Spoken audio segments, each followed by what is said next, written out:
Sementara macet saya membaca tentang perkembangan negara Islam yang menerapkan hukum Islam ya. Sekarang di 3 tahun terakhir ini atau 10 tahun terakhir inilah ya, ada 2 negara yang menerapkan syariat Islam dalam kehidupan mereka. Dan ternyata dua-duanya tiba-tiba menjadi negara yang sangat berkembang pesat dikala banyaknya negara-negara Islam yang terpuruk ya. Saya bacakan, kalau yang sudah berjalan sekitar 10 tahun adalah Turki. Turki itu teman-teman sekalian, data terakhir adalah dari tadinya negara sekuler setelah dibentuk oleh Mustafa Kemal Atatürk yang memang memiliki ide-ide liberal dan sekuler, mengubah Turki dari khilafah Islamiyah menjadi Turki yang liberal, yang sekuler, menjauhkan antara agama dengan pemerintahan. Bahkan dia sempat mengganti azan dari bahasa Arab ke bahasa Turki, membaca Al-Quran dengan dialek-dialek bahasa suku-suku Turki. Indonesia sudah mulai ikut-ikutan sekarang ya. Yang Turki sudah lakukan dulu beberapa puluh tahun yang lalu gitu kan. Dan itu ternyata membuat mereka terpuruk. Subhanallah, datangnya Presiden Turki yang sekarang ini, Erdogan, yang sangat masyhur sekarang, luar biasa orang ini, semoga Allah menjaga ya. Beliau mengubah setelah dalam 10 tahun ini sistem Turki yang sekuler menjadi sistem Islam, menerapkan syariat Islam. Apa yang terjadi teman-teman sekalian? Paling tidak ada 25 poin yang dunia mencatat apa yang terjadi pada Turki setelah mengubah. Dunia mencatat ya, setelah mengubah sistem sekuler menjadi sistem Islam. Yang pertama, produk domestik nasional Turki, produk domestiknya, produk dalam negerinya di Turki tahun 2013 mencapai jumlahnya 100 miliar dolar Amerika, menyamai pendapatan gabungan 3 negara sekaligus dengan ekonomi terkuat di Timur Tengah, Arab Saudi, Uni Emirat Arab dan Iran, dan ditambah dengan Yordan, Syria serta ya, Lebanon. Jadi bayangkan, dengan menerapkan hukum Islam yang paling pertama terjadi adalah berhasil ya, menaikkan hasil produksi dalam negerinya 100 miliar dolar yang mengalahkan 3 negara sekaligus, Saudi sendiri, Emirat Arab dan Iran. Yang kedua, Erdogan membawa negerinya melakukan lompatan ekonomi yang besar dari ranking 111 dunia ke peringkat 16 dengan rata-rata 10% per tahun, yang berarti masuknya Turki ke dalam 20 negara terkuat atau G20 di dunia. Yang ketiga, tahun 2023 merupakan tahun pembangunan negeri Turki modern yang sudah dicanangkan oleh Erdogan, yang ditargetkan adalah Turki menjadi kekuatan politik dan ekonomi nomor 1 di dunia yang mengatasnamakan Islam. Yang keempat, Airport Internasional Turki, dan saya sendiri baru mungkin sekitar 2 bulan yang lalu mampir ke sana waktu mau umroh, adalah bandara terbesar di Eropa sekarang, yang menampung 1.260 pesawat setiap harinya, ditambah bandara Sabiha yang menampung 630 pesawat setiap hari. Yang kelima, Turkish Airlines meraih peringkat maskapai penerbangan terbaik di dunia dalam 3 tahun berturut-turut. Yang keenam, dalam kurun 10 tahun, Turki telah menanam 770 juta pohon hardija dan berbuah, maksudnya buah-buahan ya. Yang ketujuh, untuk pertama kali Turki di masa modern memproduksi sendiri tank, baja, pesawat terbang dan pesawat tempur tanpa awak, serta satelit militer modern pertama yang multifungsi. Sebentar, azannya tunda sebentar dulu. Nomor 8, poin 8, kelebihan 8, Erdogan dalam 10 tahun pemerintahannya telah mendirikan 125 universitas baru, 189 sekolah baru, 510 rumah sakit baru, dan 169 ribu kelas baru yang modern, sehingga rasio siswa per kelas tidak lebih dari 21 orang per kelas, dan menjadi sekolah-sekolah terunggul sekarang di Eropa. Sekarang orang-orang Eropa yang dulu didatangin sekolah, orang-orang Eropa sekarang yang datang ke Turki belajar. Ini banyak orang tidak tahu nih, padahal sebenarnya perkembangan yang sedang terjadi. Yang kesembilan, ketika krisis ekonomi menimpa Eropa dan Amerika, universitas-universitas Eropa dan Amerika menaikkan uang kuliah, sedangkan Erdogan membebaskan seluruh biaya kuliah dan seluruh sekolah, kuliah dan sekolah bagi rakyatnya, dan menjadi tanggungan negara.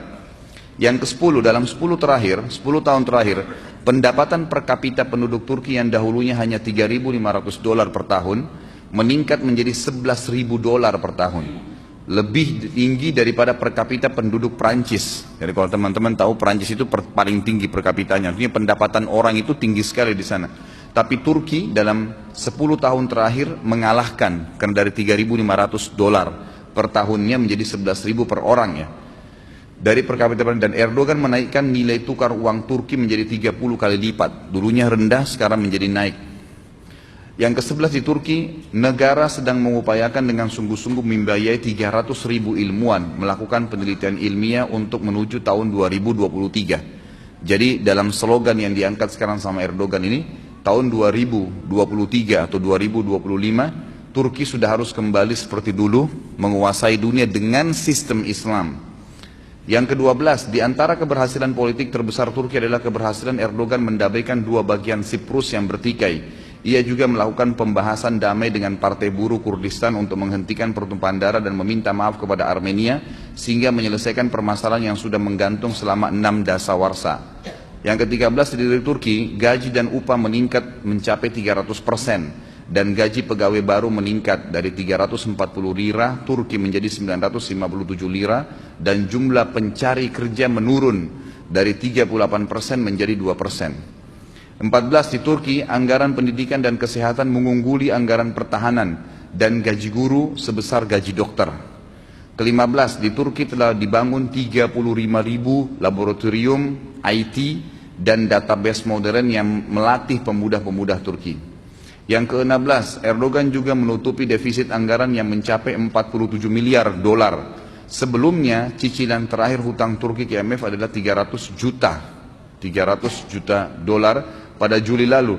Bahkan Turki sempat sekarang ini meminjamkan IMF ya, yang sudah jelek namanya sebesar 5 miliar dolar. Dulu Turki utang, lunas semua utangnya, sekarang dia yang pinjamkan IMF 5 miliar dolar.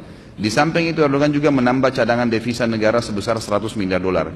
17, 10 tahun terakhir ekspor Turki hanya 23 miliar dolar ekspor dari luar.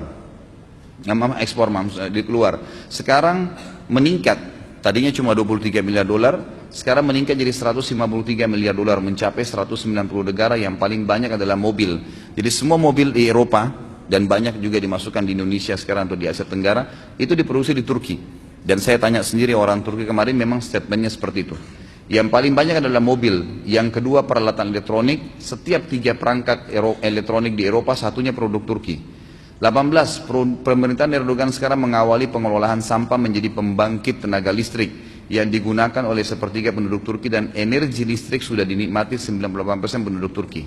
19, Erdogan pernah duduk berhadapan dengan seorang anak perempuan yang usianya masih 12 tahun, tampil dalam siaran langsung televisi, berdebat dan berdiskusi tentang pembangunan Turki masa depan.